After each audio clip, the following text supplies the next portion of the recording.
एक बार की बात है, एक गांव में कालू और रामू नाम के दो दोस्त रहते थे। वो हर साल दिवाली से पहले शहर से बहुत सारे पटाखे खरीदते और गांव में उन पटाखों की दुकान लगाते थे। इस साल भी वो शहर से पटाखे खरीदने की योजना बनाते हैं। अरे कालू भाई, पिछले साल तो पटाखे बेचकर खूब कमाई हुई थी।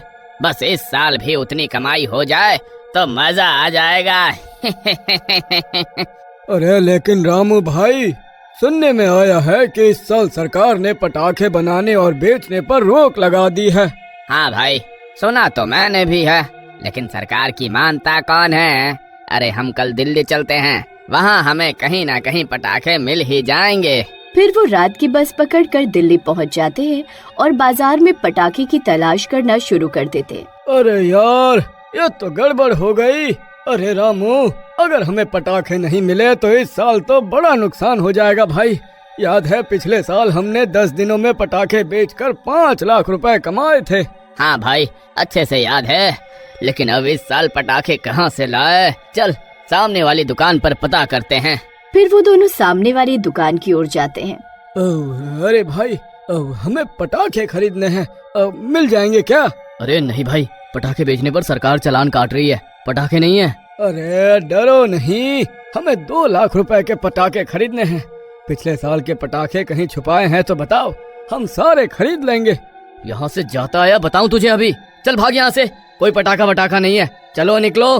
पता नहीं कहाँ कहाँ से आ जाते हैं। अरे भाई, नाराज क्यों होते हो? कोई फ्री में थोड़ी मांग रहे थे। चल रामू, यहाँ से चलते हैं। फिर वो दोनों पूरे बाजार में पटाखे ढूंढने की बहुत कोशिश करते हैं, लेकिन उन्हें पटाखे नहीं मिलते और वो दोनों शाम की बस पकड़कर वापस गांव आ जाते हैं। अरे कालू भाई, कोई स्कीम लड़ाओ। अरे इस साल पटाखे नहीं बेचे तो पूरा साल अपना गुजारा कैसे चलाएंगे? भाई मैं तो कहता हूँ हम खुद ही पटाखे बनाकर बेचते हैं। अरे लेकिन भाई, पटाखे बनाएंगे कैसे? अरे तू उसकी चिंता मत कर, वो तो मोबाइल में देख देख कर बना लेंगे। बस ये सोच कि पटाखे बनाने के लिए बारूद कहाँ से लाएंगे। अरे भाई रुक, एक रास्ता है। गांव के पास जो सेना का कैंप है, वहाँ से बारूद चुरा सकते हैं। अरे पैसे नहीं लगेंगे, क्या बोलता है? तरकीब तो सही है भाई। ठीक है, आज रात ही चलते हैं। फिर रात में अंधेरे का फायदा उठाकर वो दोनों सेना के कैंप में पहुंच जाते हैं। वहाँ बारूद से भरे बैग पड़े होते हैं। वो दोनों चुपके से 4 बैग उठा लेते हैं और वहाँ से भाग जाते हैं। अरे वाह वाह, अरे मजा आ गया भाई, बारूद तो फ्री में मिल गया। अब बस इसके पटाखे बनाकर बेचेंगे। पैसा ही पैसा होगा। फिर वो दोनों किसी तरह मोबाइल में वीडियो देख देख कर बहुत सारे बम तैयार कर लेते हैं। दिवाली से कुछ दिन पहले गांव में वो अपनी बमों की दुकान खोल लेते हैं। अरे कालू भाई, सरकार ने तो पटाखों पर बैन लगाया है, हम फिर भी बेच रहे हैं। अरे कहीं पुलिस हमें पकड़ के ना ले जाए। अरे तू डर मत, वो सब शहर में होता है, यहाँ गांव में कोई पुलिस वाला नहीं आने वाला। फिर कुछ ही देर में उनकी दुकान पर लोगों की भीड़ लग जाती है।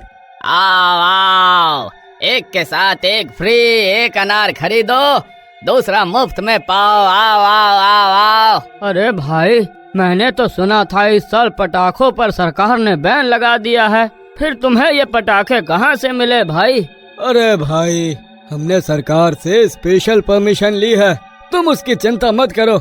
बस पटाखे खरीदने पर ध्यान दो, नहीं तो खत्म हो जाएंगे। फिर देखते ही देखते उनके सारे पटाखे बिक जाते हैं। अरे रामू भाई, अरे हम तो माला माल हो गए। अरे हम पूरे 20 साल बैठकर खाएंगे।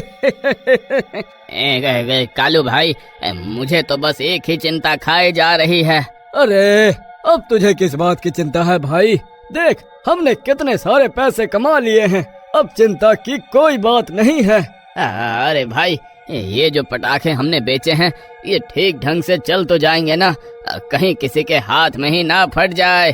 अरे शुभ शुभ बोल, जैसा वीडियो में दिखाया था बिल्कुल वैसे ही पटाखे बनाए हैं। फिर एक दिन बाद दिवाली आती है। सब लोग पूजा करके पटाखे फोड़ने के लिए गांव के चौक पर इकट्ठा होते हैं। रामू और कालू भी वहीं मौजूद होते हैं। चलो भाई, दिवाली मनाते हैं।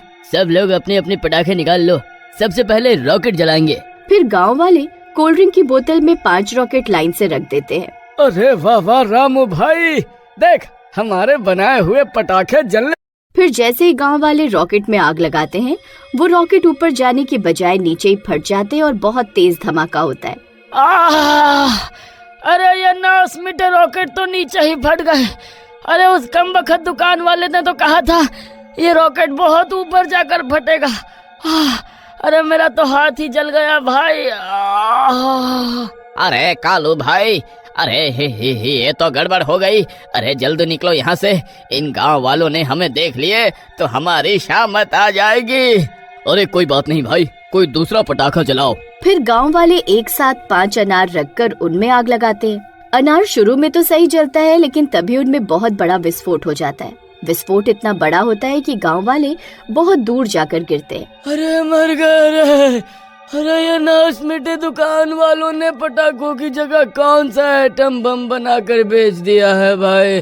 अरे ये कमबख्त कैसे बम है। फिर बम का धुआं हटते ही गांव वालों को पता चलता है कि इस हादसे में 2 गांव वालों की जान चली गई है। वहीं कालू और रामू पेड़ के पीछे छुपकर ये सब देख रहे थे। अरे नहीं, अरे कालू भाई वो देखो, अरे 2 गांव वाले तो भगवान को प्यारे हो गए। अरे मैंने तुम्हें पहले ही कहा था पटाखे बनाना इतना आसान नहीं है। अरे लेकिन तुमने मेरी एक नहीं सुनी।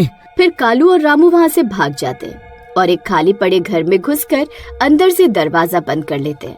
वहीं अगले दिन पूरा गांव कालू और रामू की तलाश में जुट जाता है, लेकिन वो दोनों उस घर में छुपे रहते हैं। फिर रात होने पर उन्हें पटाखे फूटने की आवाज आती है।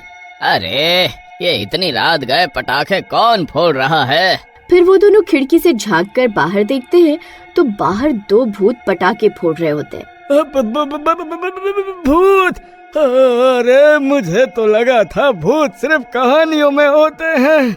अरे भाई, अरे ये तो सच में होते हैं। अरे कालू भाई, अरे ध्यान से देखो, जिन 2 गांव वालों की कल मौत हुई थी उन्होंने भी यही कपड़े पहने हुए थे। अरे इसका मतलब वो गांव वाले भूत बनकर वापस आ गए। अरे अब क्या होगा भाई? हो, कहाँ छुप कर बैठे हो? तुम ज्यादा देर तक हमसे छुप नहीं पाओगे।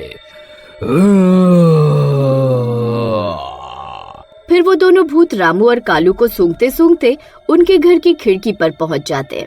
अरे कालू भाई, ये कमबख्त तो हमें सूंघने की कोशिश कर रहा है। अरे अब क्या करें?